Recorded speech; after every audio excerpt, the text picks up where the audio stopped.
श्रीरामपूर शहरातील श्रीरामपूर संगमनेर मार्गावर आज दुपारी ट्रक आणि दुचाकीचा भीषण अपघाताची घटना घडली आहे। दुपारी 2:30 वाजेच्या सुमारास सूतगिरणी फाटा परिसरात झालेल्या या अपघातात तालुक्यातील टिळकनगर येथील 27 वर्षीय अनिकेत महाकाळे हा तरुण गंभीर जखमी झाला असून त्याची प्रकृती चिंताजनक असल्याची माहिती प्रत्यक्षदर्शींनी दिली आहे।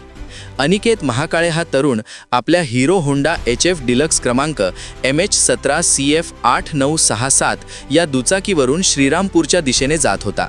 याच वेळी सूतगिरणी फाट्याजवळ ट्रक क्रमांक MH17 K7213 आणि दुचाकीचा भीषण अपघात झाला।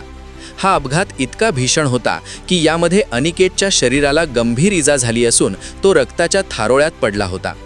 अपघातानंतर हा जखमी तरुण मदतीच्या प्रतीक्षेत रस्त्यावर पडलेला असताना तेथून जात असलेले सामाजिक कार्यकर्ते समीर शेख यांनी तातडीने मदतीचा हात देत कसलाही विलंब न लावता तात्काळ रुग्णवाहिका उपलब्ध करून दिली आणि जखमी अनिकेतला उपचारासाठी हलवले।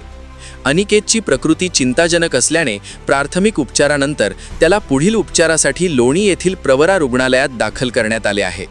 या घटनेमुळे परिसरात हळहळ व्यक्त होत असून महामार्गावरील वाहतुकीचा आणि वेगाचा प्रश्न पुन्हा एकदा ऐरणीवर आला असून सदर अपघाताचा पुढील तपास श्रीरामपूर शहर पोलीस करत आहेत।